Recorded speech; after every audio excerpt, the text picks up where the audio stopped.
Hey guys, this is Toby Mathis. Welcome to Tax Tuesday. Jeff, Hello. welcome. Yeah, Thank you. I didn't do it right. This is Tax Tuesday. My name's Toby. I'm Jeff Webb. Yeah, see, that's better. Take 3. Well, no, I'm just kidding. Hey, we're going to be going over a whole bunch of fun stuff today. Lots of tax.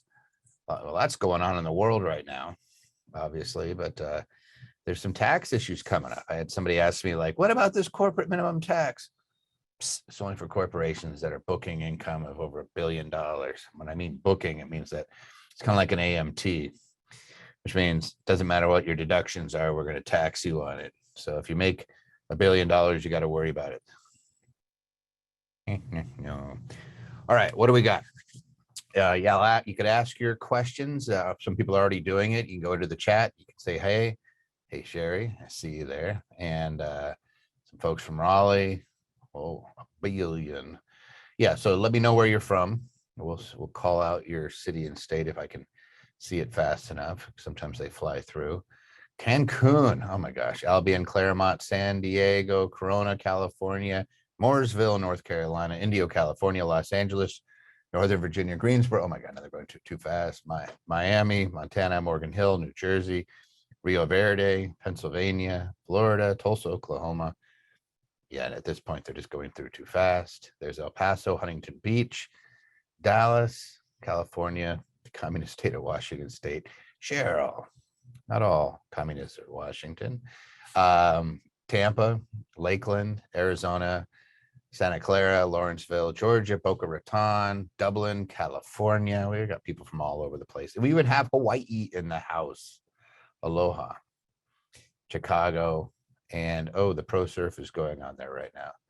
Where? Must be Huntington Beach. Huntington Beach. Nice. Medford, Oregon. So that was Patty. Of course, we have a whole bunch of people on to serve you, including Patty, Troy, Matthew, Dutch, Elliot, probably more. I'm horrible. I can't see them all. Hey, wait, now I might be able to see them all. Ian, Pio, Christos, Elliot, Dutch. Oh my gosh. We got a lot of people on to help you.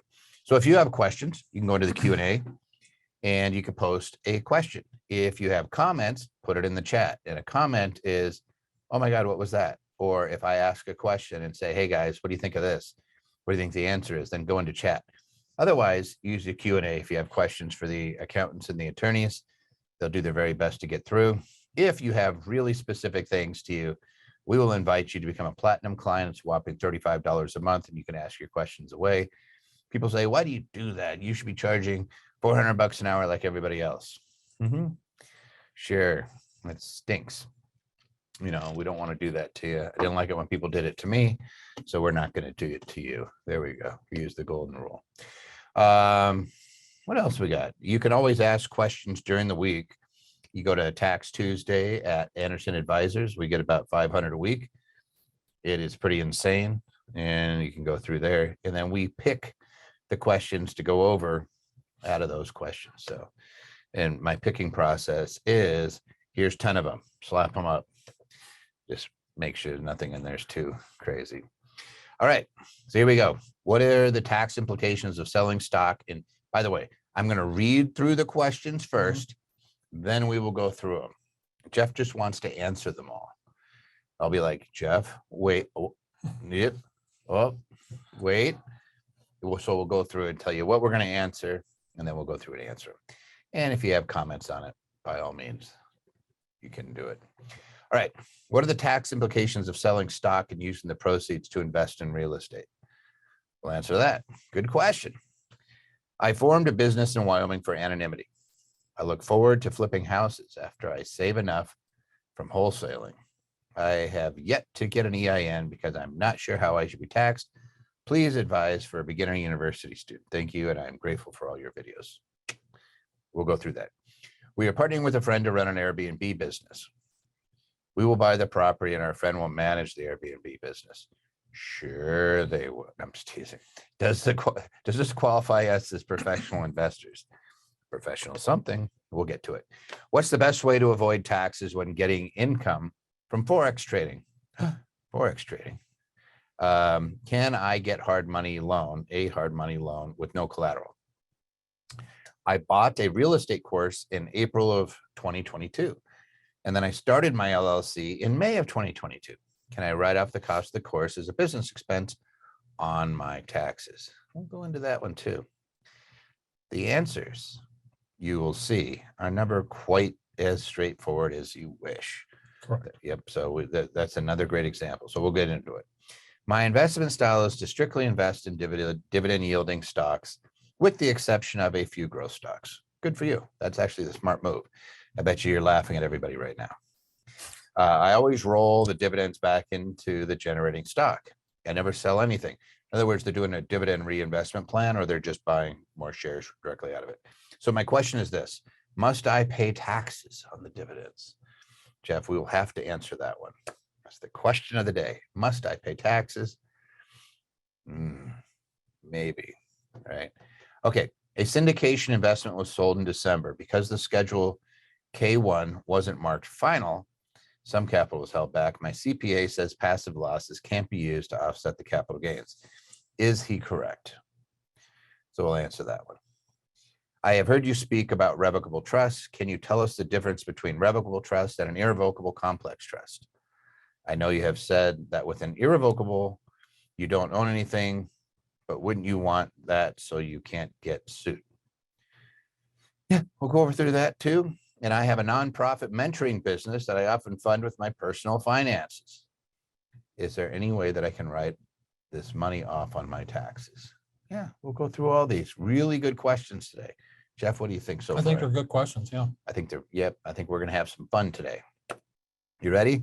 We're going to dive in. But before we do, please go to our YouTube channel and subscribe. In fact, do more than just subscribe. Go and subscribe. Look at that. Flashing red. Flashing red. Go and subscribe and click the little bell. And that way, when we put out videos, you can see it. Don't just go to mine. Go to my partner, Clint's. He's really smart, and he does more of the asset protection side. I tend to stick around the tax and even some finances. But if you go there, we'll love you. And you'll see, by the way, if you watch some of the videos, nowadays, I'm going to give you guys a new one. You'll see pictures of my cats. I'm going to start giving away pictures of Peaches and Clint. All right. There's the YouTube channel. There it goes. Hey, Toby. Hey, nice to see you. And you can also live stream this event every other week. Every other week we do the Tax Tuesday on the YouTube site as well as a live stream. We go in there and spend some time, about 2 or 3 videos a week, and you'll see we even have some short ones. Most of them in the 20 to 30 minute range. Some of them get a little longer, like the Tax Tuesdays, but the regular videos usually 30 minutes. 30 minutes or less, and they're pretty jam-packed. You ready? Let's go. What are the tax implications of selling stock and using the proceeds to invest in real estate? Jeff? That depends. If I sell some stock and then go out and buy some real estate, one actually has nothing to do with the other, except in one circumstance that I can think of is if you buy real estate in a qualified opportunity zone. Mm-hmm.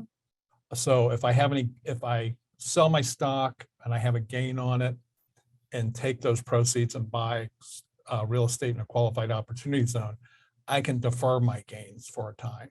Yeah. So you're looking at the sale of stock being a capital asset, investing into another capital asset. Mm-hmm. So we don't really care whether you're selling stock and buying more stock, or selling stock and buying real estate, right, or selling stock and buying crypto. Those are all capital assets, or taxed as capital assets. Crypto, we don't know what the heck it is, right? We'll call that a currency, but it's taxed as a capital asset. So you sell your stock, it's either going to be short-term or long-term gain because it's capital, and you pay your tax consequences. Jeff is 100% correct. The only way to defer capital gains right now is if it's real estate, you could do a 1031 exchange. Yeah. If it's stocks, you can do a qualified opportunity zone, and it's only going to be deferred for a couple of years. Like I think it's going to be recognized 12/31/2025. So it'll be recognized in 2026. And that's, yay. You know, you could hold off some of it, but then you have to jump through the qualified opportunity zone hoops. Maybe it's a good deal. Maybe you have some qualified opportunities, you sell your stock. Could we offset some of that selling of the stock? Let's say the stock was at a loss and you have some real estate that's a gain. Could you sell the real estate and use the loss? Yeah, you could sell the real estate or actually any other kind of asset that you could get a capital gain from to offset that loss. Vice versa, if you were selling stock at a gain, Mhm. and you have some loss leaders out there, as some of us do, from the market, you could sell that. I don't think you're gonna want to sell real estate at a loss right now, but there may be other losses that you can Hang on to capture your out there. real estate, your stocks, hang on to your stocks. Frankly, you shouldn't be selling anything at this point. Nobody times the market. Keep buying.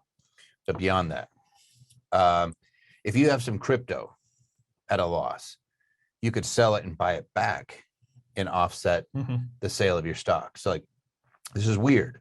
If I sell stock, you have something called the wash sale loss rule that restricts us from being able to buy it back within 30 days, 30 days of the sell before or after. So it's like a 60-day stretch.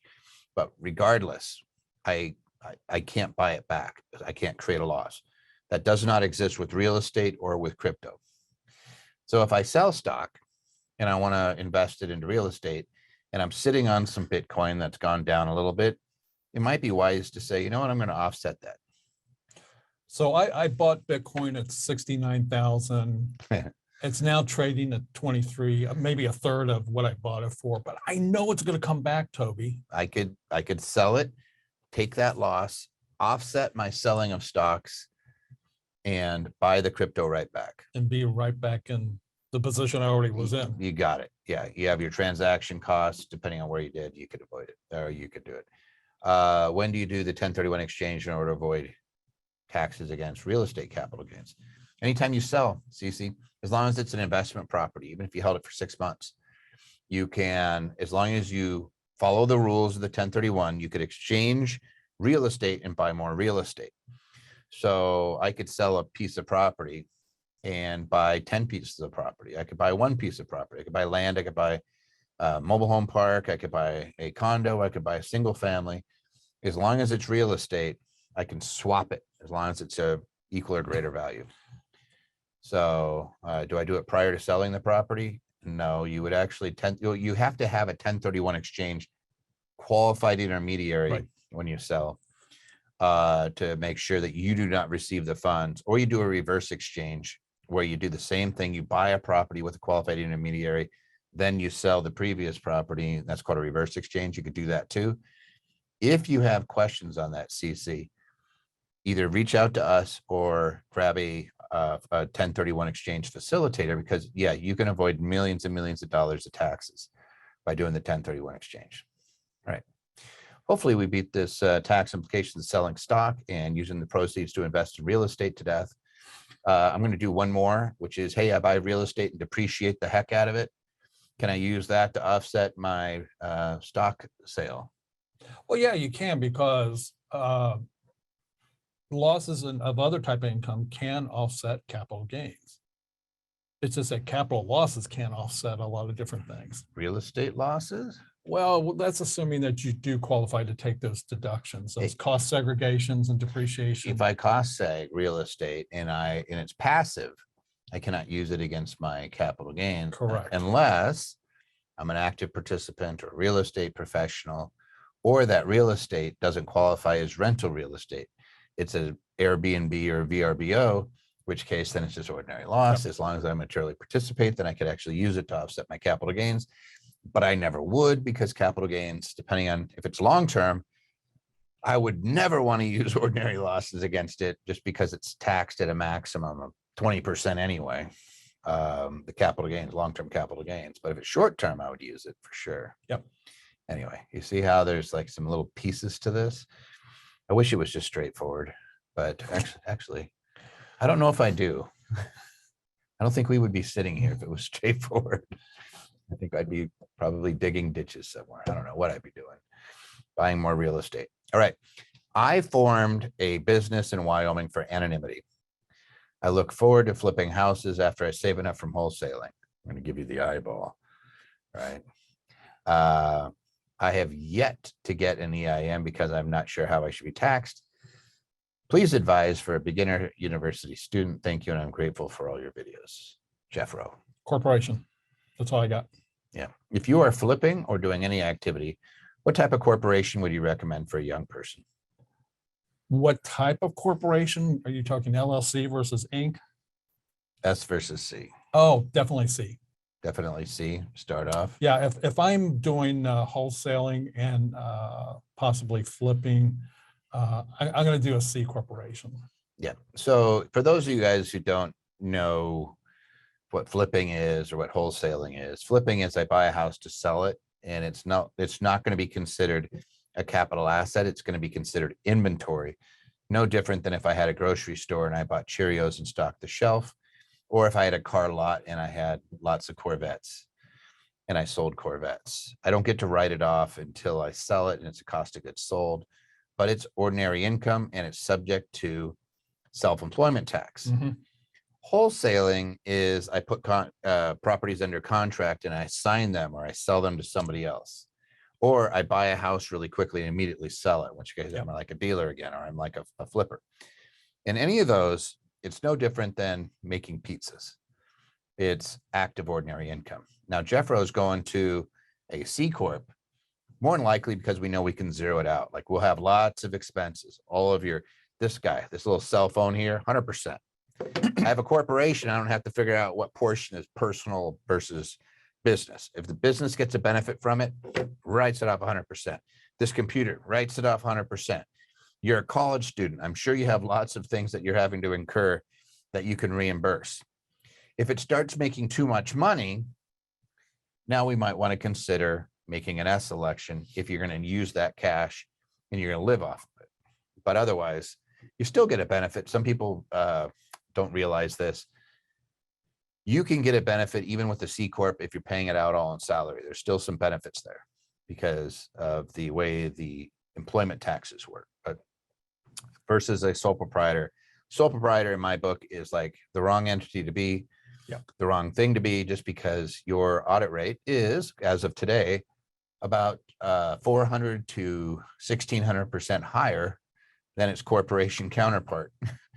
And you lose those audits average 95% of the time if you're a sole proprietor.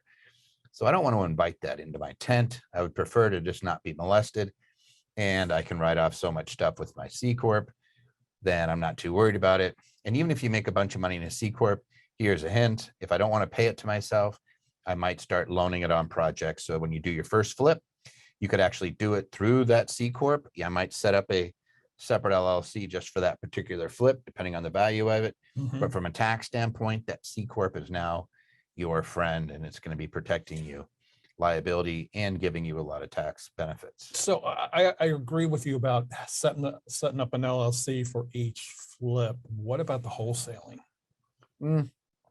Wholesaling, I'm not too worried about. I would do that probably through the parent.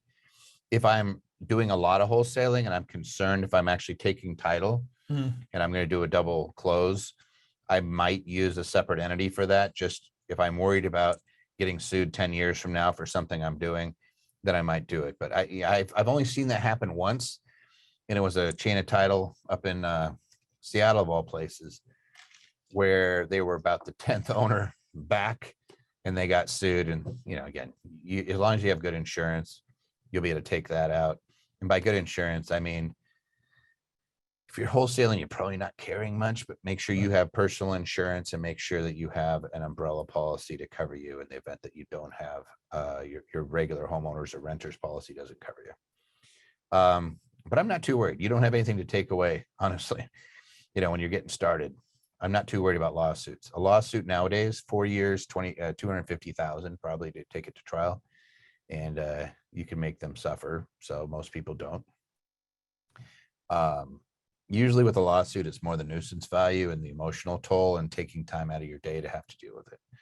But as long as we're isolating our target, so their win, just so you know, let's say that it's somebody and like you're wholesaling, you're doing your thing, you're even flipping, and you're like, Toby, but there's a whole bunch of value in this thing. That thing gets lightning sued. It's not overnight. You're going to keep operating your business. You're going to pay yourself a salary. And guess what? You're going to quit doing.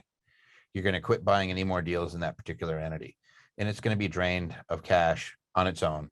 And there's going to be nothing for them to take. So all we're trying to do is keep it off of you so that they can't follow you around the rest of your life. All right. Fun one. All right. Here's an interesting one. We are partnering with a friend to run an Airbnb. So I should say current friend to run an Airbnb business. No, we will buy the property and our friend will manage the Airbnb business. Does this qualify us as professional investors, Jeff? Actually, it does the opposite from my point of view. If you are not managing that Airbnb business yourself, your partner is actually going to have more material participation than you do. The only way to defeat that is if you both have more than 500 hours of time. And I don't know how you do that if you're not managing that Airbnb business. Yeah. So you buy a property. So you're buying the property and they're going to manage it. So you're the owner. Like, this is where I always get confused. Why would you give somebody a piece of your property if you're the one buying it? So let's just say, all right, I set up, we throw everything into an LLC, we're partners. I have a lot more basis. I have this real estate and I'm going to depreciate it. You would be what's called a passive investor in that enterprise. It's no different than if, again, Jeff and I love the pizza shop. Jeff works the pizza shop. I just put the money in. I bought the oven. I'm passive. He's active. I still can't take that deduction against my ordinary W-2 income or things like that. Like, it's not going to help me. No, it does not qualify as a professional investor. Professional real estate status is on rental properties only. Airbnb, if it's a typical Airbnb property, it's 4 days or less on average. They're about 3 days is their average right now. That is not a rental activity according to the IRS. That is a regular business, just like I'm running a pizza shop.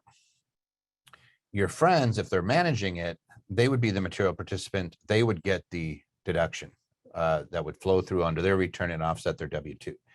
You would not. Let's do another one. If you were able to qualify as a real estate professional because of all your other rental activities, and it's hard to qualify, but let's say one spouse did nothing but real estate or was in construction or was a real estate agent or did flips or whatever, wholesale, and they qualified for 750 hours. It's what they did the most of their time. And then you both combined materially participated in your real estate. What I would be doing is taking that property, putting it in its own LLC. You own it 100%. And then I might lease it to the Airbnb that you own with your friend. That's more than likely what I'd be doing under these circumstances. I may even do that regardless, like say, hey, even if somehow you were going to qualify as a material participant and able to take the write-off, I would probably side with let's keep the real estate separate from this. There's no reason to do it. Like, you guys could split up the income all you want, but I want to make sure that house always remains your house. I want to go back to the whole partnering with a friend thing. Mm-hmm. I kind of feel like when we say partnering, we're not talking a partnership. Either I own the business and I'm either hiring him as an employee or a 1099 contractor, or we set him up in his own property management business and have him be a third party and not actually own a piece of that. Yeah, that's what I was just thinking. Yeah. I would have the real estate separate. I might lease it. I might set up a corporation if I wanted to do it together. When I say do it together, meaning the Airbnb business, not the rental. Hey, I own the rental. I'll put it in here. And I could even agree, like Jeff and I, let's say that I owned a property. I set up a business and I lease this to that business. And I say, Jeff, only pay lease. The lease is capped at 50% of what we net. We could do something like that, right? And then I could pay it, great. And then I could agree to, Jeff gets a guaranteed payment, or if it's an S corp, you get the salary because you're the only one working. Right. Everything else comes to me as a lease payment, and I can offset it with depreciation. So how much tax would I be paying on that? Zero, right? Mhm. Yeah. Anyway, I could do it that way. And that way also Jeff isn't eating up my my depreciation. I'd be very mad at that. Somebody says, can I use my personal residence as an Airbnb and will it qualify as a short-term rental and its benefits to offset my W-2 earnings? Madge, if it's, you can, and let me just give you a couple of rules, unless you want to go over them. No, go ahead. So if it's 14 days or less, you don't have to recognize the income. And you could, you wouldn't even, I wouldn't even depreciate it under those circumstances, or No. would you? Yeah, if it's over 14 days, then I'm going to take that portion of the home and I'm going to depreciate that portion. So if it's the house and it's 25% of the square footage, then I would depreciate 25% of the improvement value would be depreciated. I could accelerate it. And if I am the one managing that rental, yes, I could offset my W-2 with that depreciation. I don't know how much it would be. It depends on your situation, but yeah, people house hack is what we call that. And they do it all the time. And some people just do it for 14 days because they don't have to pay tax on it. Then they don't depreciate and they don't have to worry about any issues when they sell the property. You might have some recapture when you sell it under those circumstances if you're depreciating it. But you could actually 1031 exchange that. You could actually 1031 exchange just that portion of the home. So you could still use your 121 exclusion. Weird stuff. All right. I think we've beaten that one to death too, unless you have anything else. No, All right. What that else? horse is dead. Poor horse. What's the best way to avoid taxes when getting income from forex trading? IRS is actually very hard on forex traders. I don't know why they've become such a focal point. There's one tool called 988 election. Mm-hmm. The 988 election. All right, let me go back. When you do forex trading, it's subject to the 1256 rules, which says basically is no matter when I bought and sold it, if 60% gets treated as long-term, 40% is short-term. Mm-hmm. I got those right. Yep. Okay.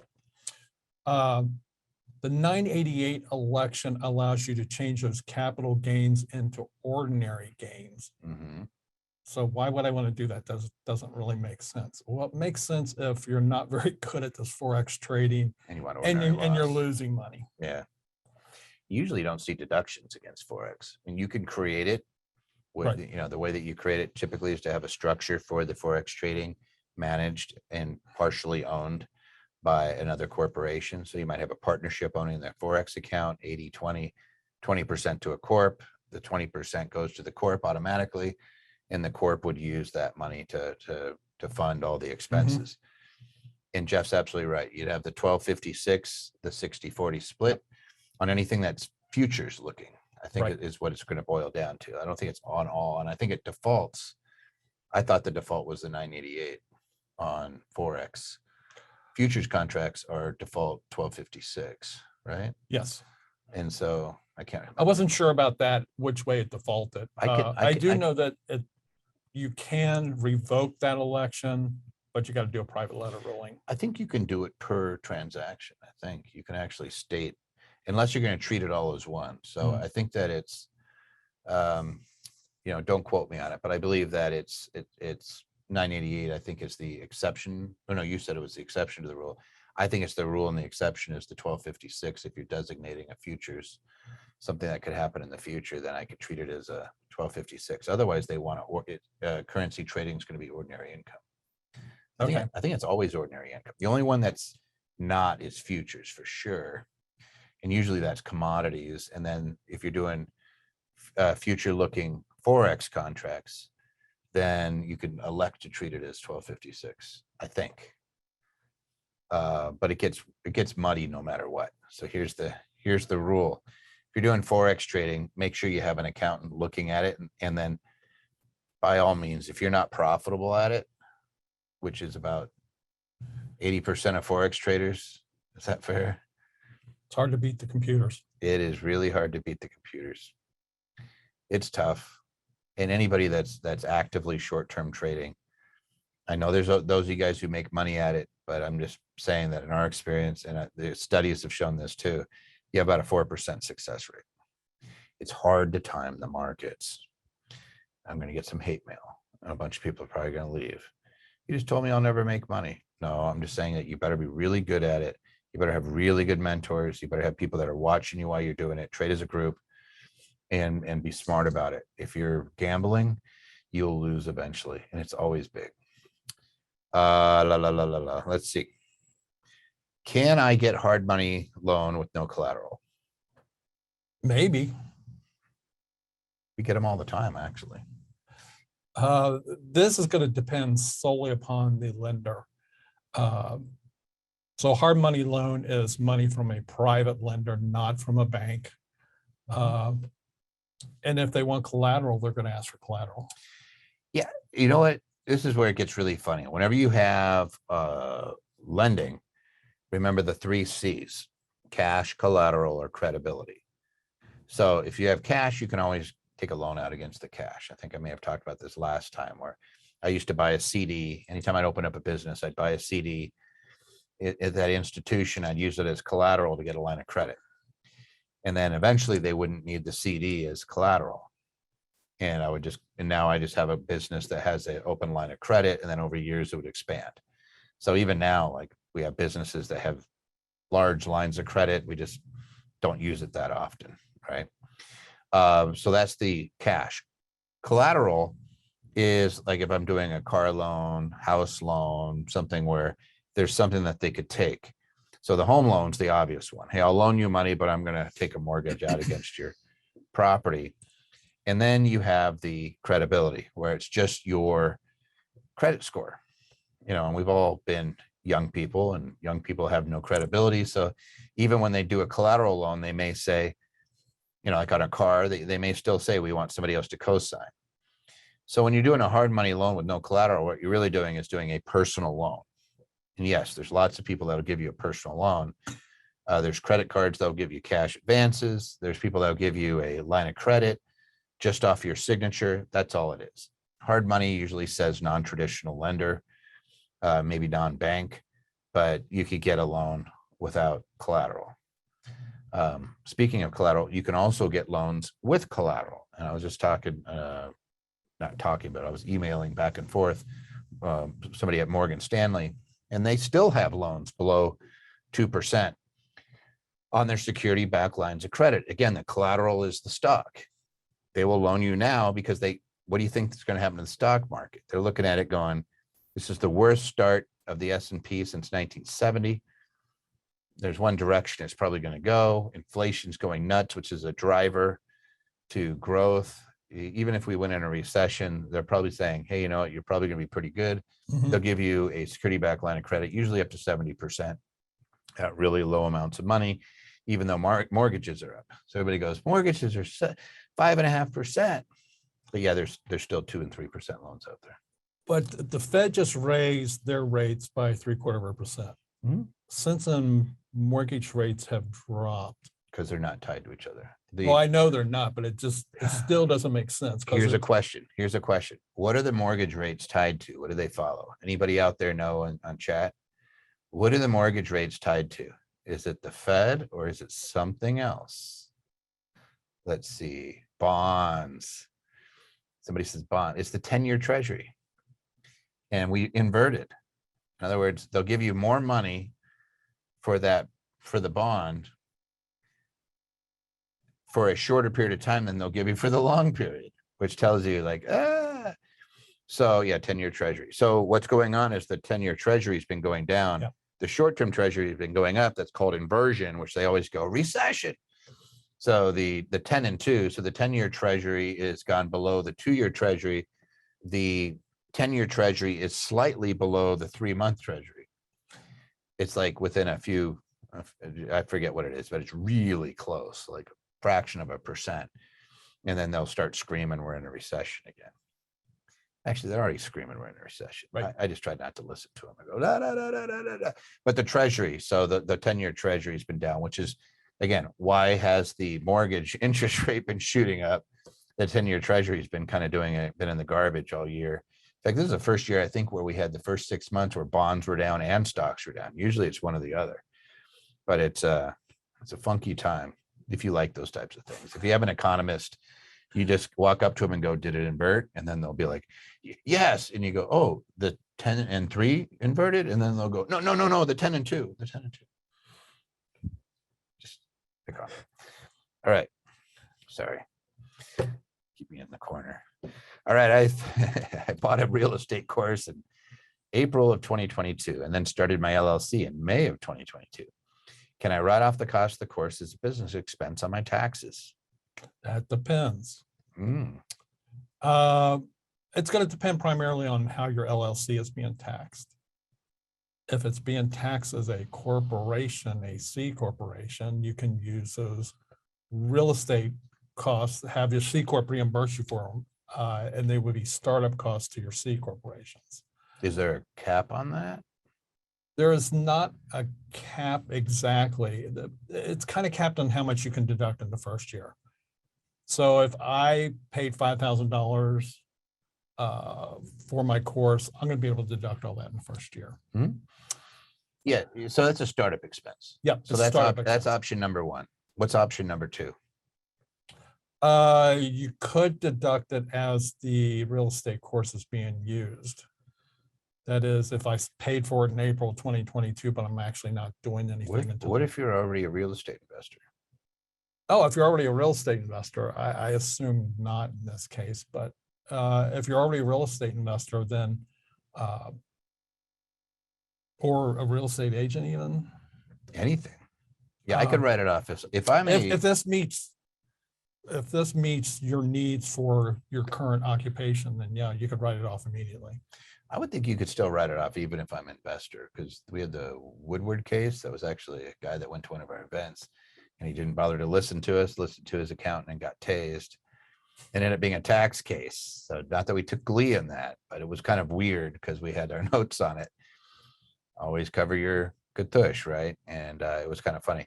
But the guy had not purchased any properties yet and took a course, and his accountant told him you could write it off. Hey, you're not in business yet. The reason that Jeff is saying use the corp is because by setting up a corp, it's in business. There's only one reason you're setting up a for-profit corporation. Whereas you and I, they look at what are you doing? You know, do you have rental or do you have real estate? Yes. And so if you're a flipper, you could definitely write it off if you're already engaged in it in your individual name or in an LLC. If you're an investor, you might have a little harder road to hoe because it may not be considered an ordinary necessary expense that you can use. If it's a C or an S corp, then we don't have to worry, or an LLC taxes a C or an S, then we can definitely write it off. Worst case scenario, we're writing it off over time.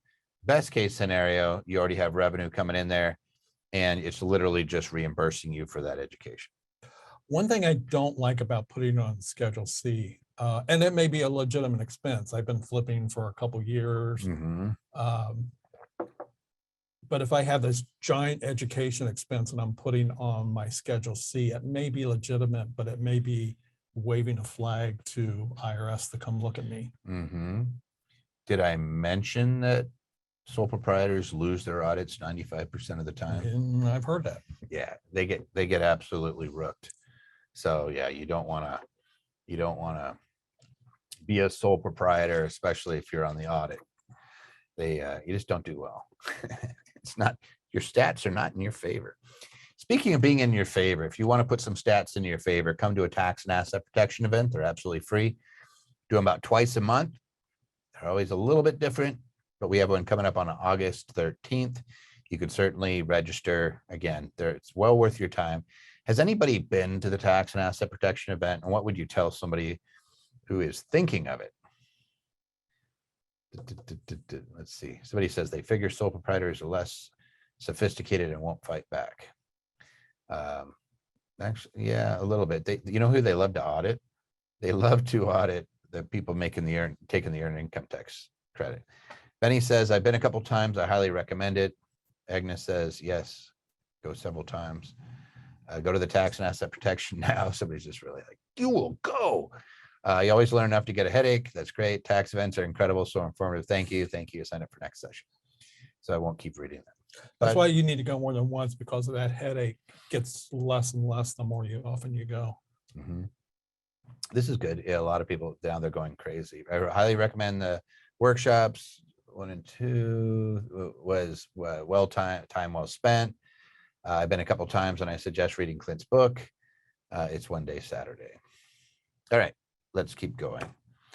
You guys can always come to events. We do a ton. You go to YouTube, you can come here. Like there's never a bad time to get some education. Somebody says, what do you think about buying tax liens? They're great. Absolutely great.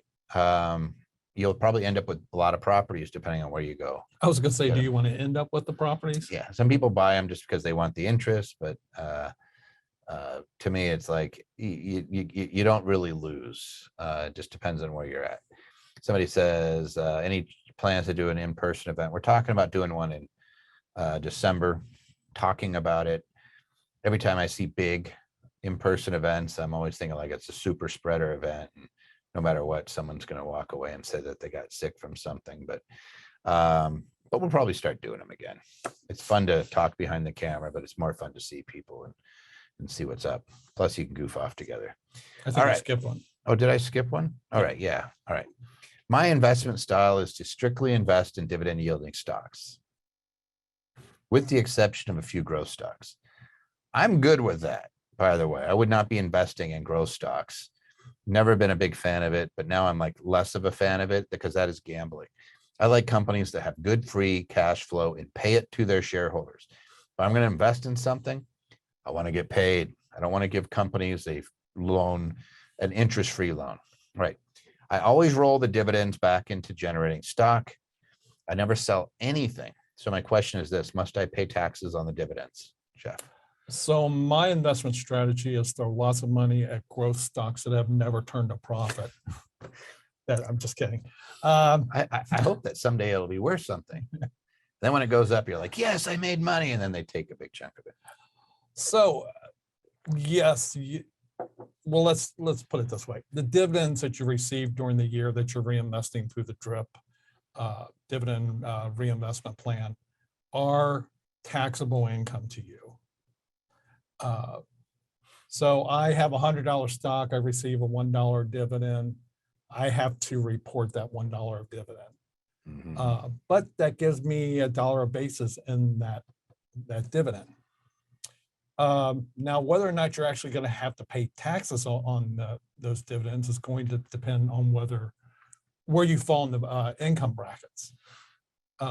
Dividends are taxed as? Corporate dividends are taxed as long-term capital gain. Yep. In case you didn't get that, they're going to be taxed at 0, 15, or 20%, depending on how much money you make.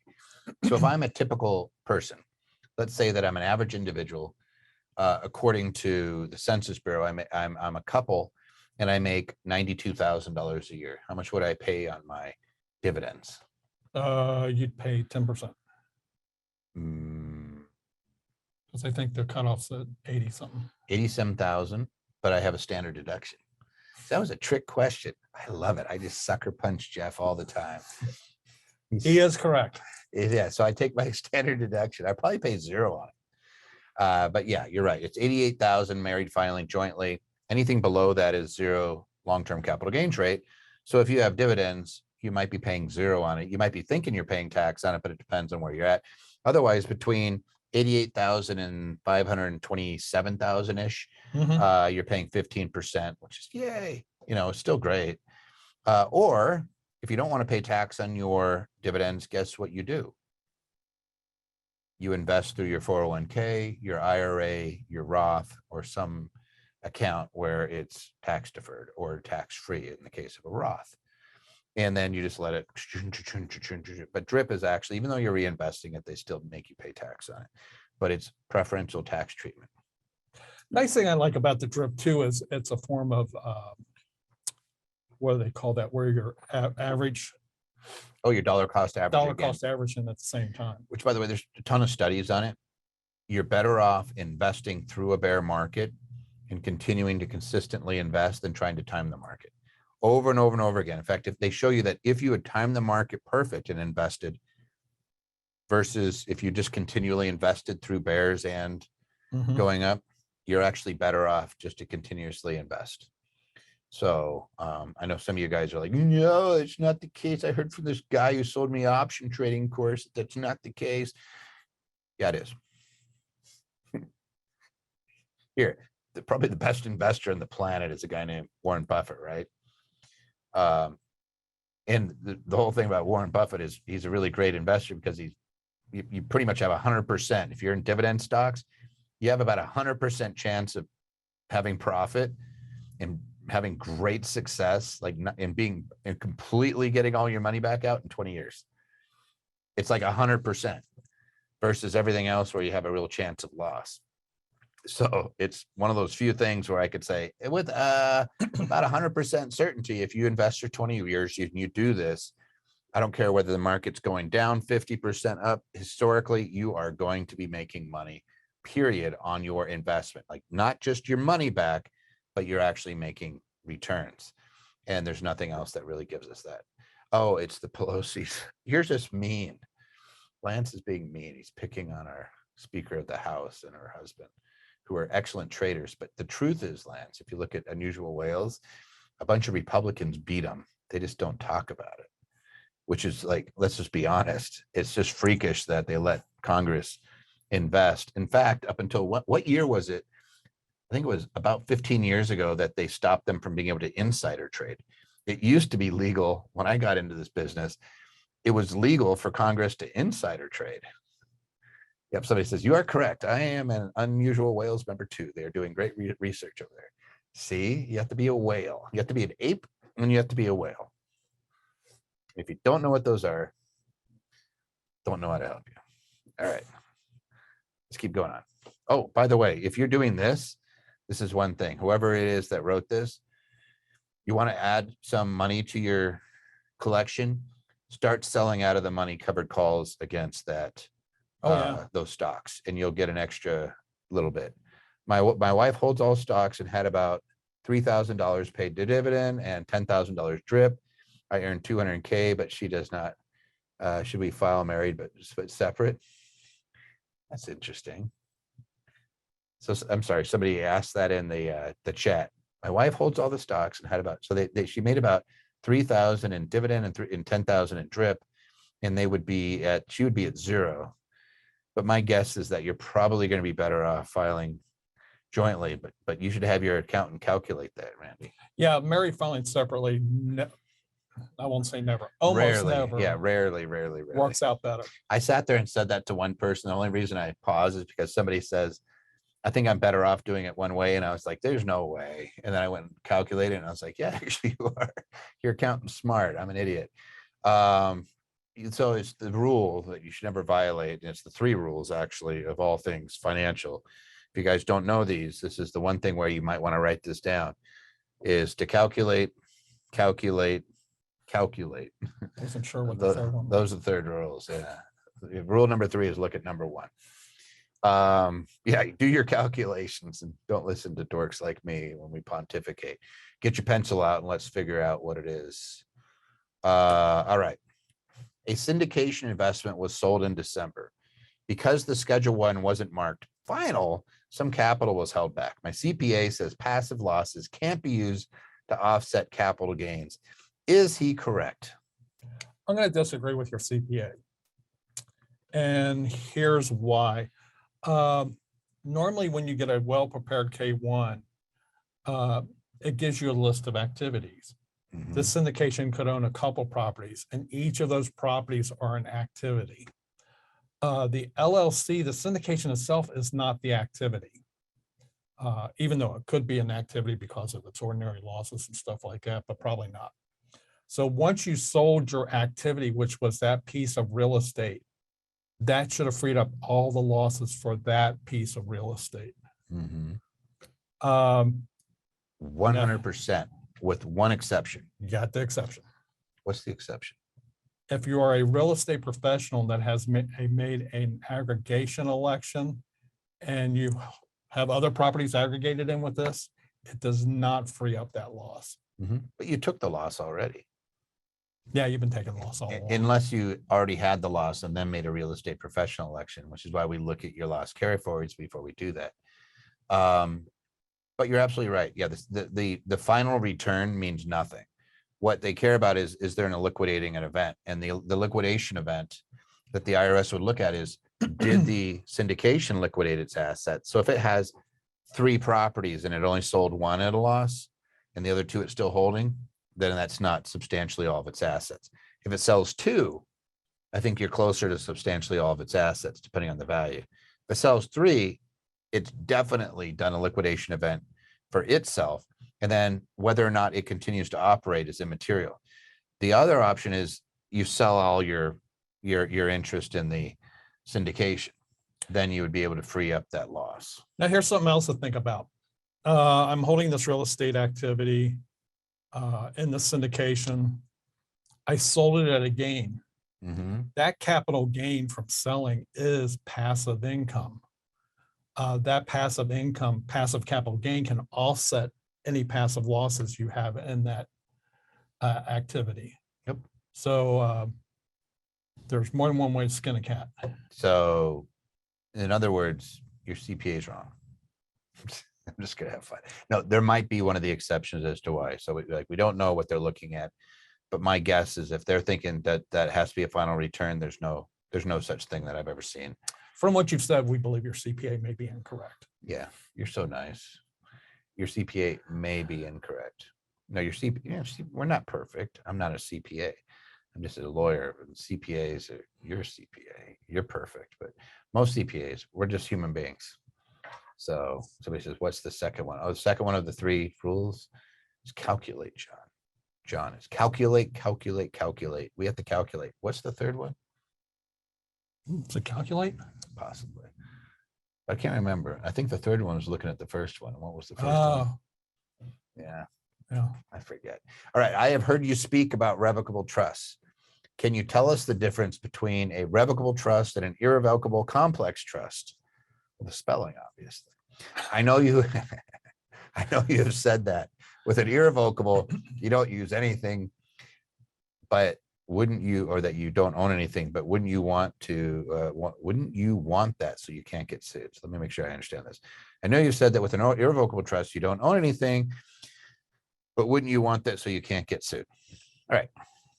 Jeff, what do you think? We'll break this into 2 pieces. So the first part. Revocable trust is your typical grantor trust, living trust. You can call it any number of things. It really doesn't mean that much until you die. You can place assets in the revocable trust, but you can also take the assets out. So they're never permanently there until you pass away. They're going to be taxed as a grantor trust. Yes. So revocable trusts, there's actually rules that say even if it's an irrevocable trust that has the ability to change and swap out beneficiaries and things like that, they're still going to say that's a grantor trust, which means the trust doesn't exist for tax purposes. It's going to go to the grantor. Yeah, that's a great point. So my $1 million of stock that I put in my living trust, that's still being taxed to me. The dividends in your living trust, your revocable trust, land trust, personal property trust, they're all grantor trusts. We could also set up a Nevada asset protection trust, or Wyoming, or South Dakota, or in Alaska, or Delaware, whatever you want to call it. You could set it up, and if you have the right to switch and change the beneficiary, it's a grantor trust. It's called an intentionally defective grantor trust. It's still an irrevocable trust, but it is defective for tax purposes, meaning that it's ignored. We do that too a lot when we're just using it for asset protection. So the irrevocable nature of it, if we create an irrevocable, is what's the asset protection tool. For tax purposes, there's other things we look at. Can you switch it? Can you swap things out? Can you take a loan against it that would destroy you, whether it's a complex or there's another term called simple trust, which we'll get into a second. So the difference between a revocable trust and an irrevocable complex trust is this. A revocable trust is ignored for tax purposes. It can be changed. An irrevocable trust means you cannot make changes to it, and it pays its own tax, and you could distribute principal. You're not required to, but you can. A simple or irrevocable simple trust pays its own tax. And by the way, the trust tax rates are horrific. You're at 37% when you make $13,000. Yep. Horrific. Simple trust means you distribute all the income on an annual basis, but you can't distribute the principal. So if I create a irrevocable, simple trust, I'm putting money in it, I'm putting it into some assets, and it's kicking off the income. I have all these tax cheats that get out there and they start saying, we're going to set up a tax-free trust. And here's what we're going to do. We're going to take the dividends and we're going to reinvest it and I don't have to pay tax on it. We're going to take all that. And what they're doing is they're looking at a tax code and they don't understand the difference between a simple and a complex trust. And they draft a complex trust that these rules do not apply to. In a simple trust, if let's say you own stock and every year you're paying out the dividend, but your trustee says, you know what, we're getting a one-time distribution, an extraordinary dividend of a bunch of shares. It's kicking me out Warner shares. And I don't want to pay tax on that. I could apply that to the corpus in that particular case, and I don't have to pay tax on it without distributing it. Can't play that game with the complex trust, which what these bozos are always trying to do. And then I'm always like having to give bad news to people that no, you can't run your business through a trust and never pay tax on it.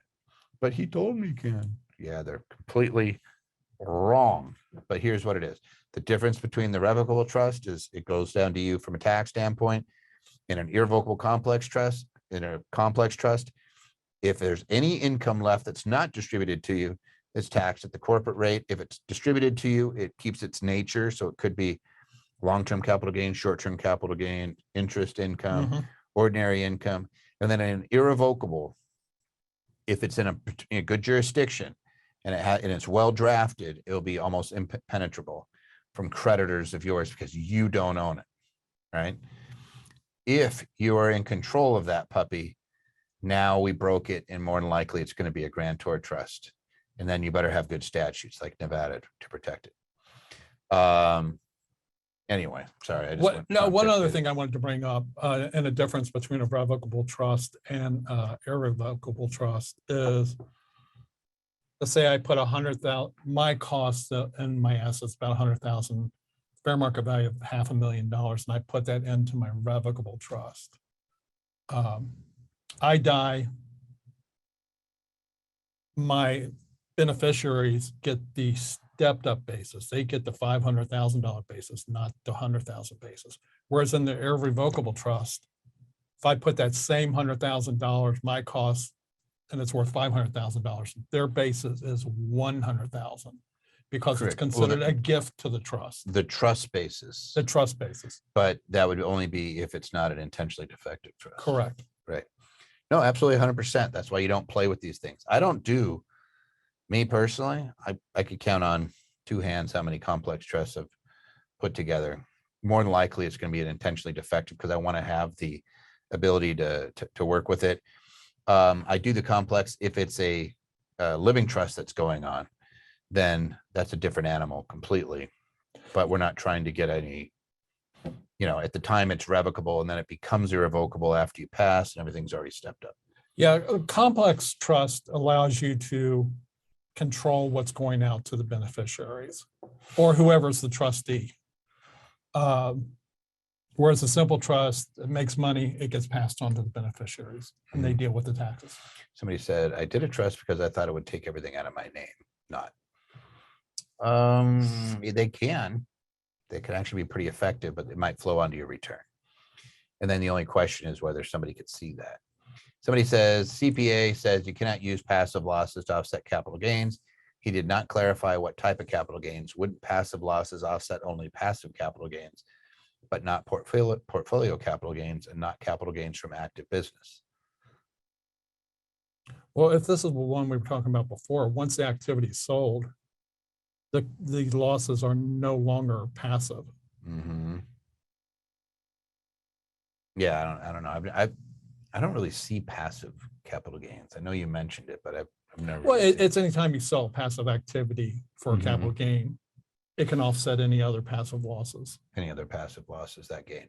So those passive losses would be used against that passive gain. Yeah. But that's, I always think in my brain of it being extinguished, and I always think of it. But I guess if you have gain from that, then the other passive losses could offset it. Yeah, when you talk about passive capital gains, most people go, what? Yeah.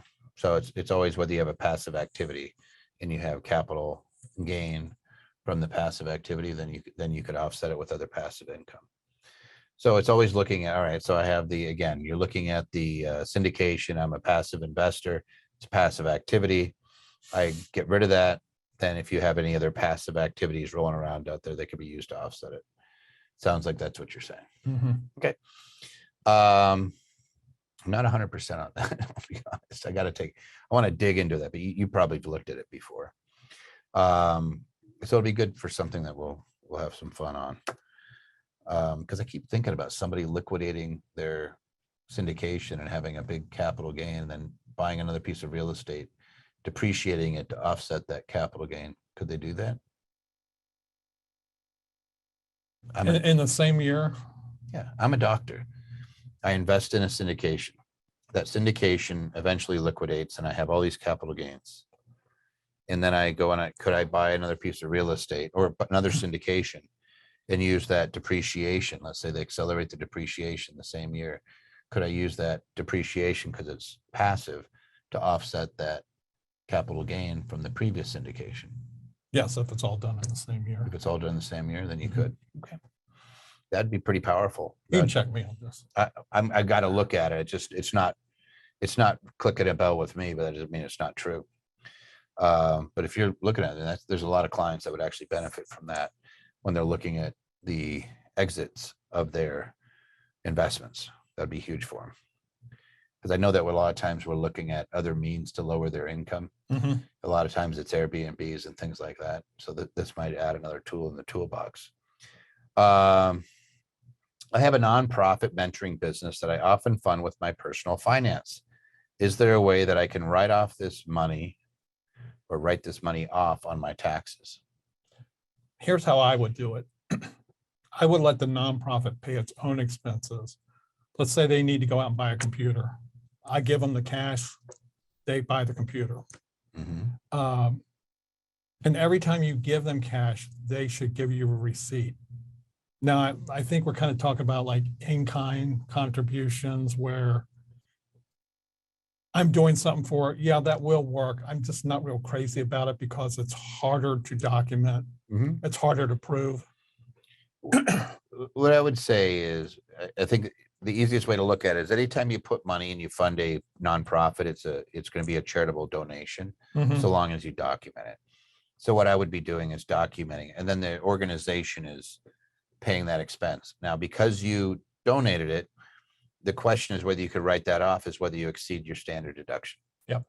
And so we're going to look at everything from your medical expenses to your state and local taxes to what else we got, mortgage interest, and then we look at your donation.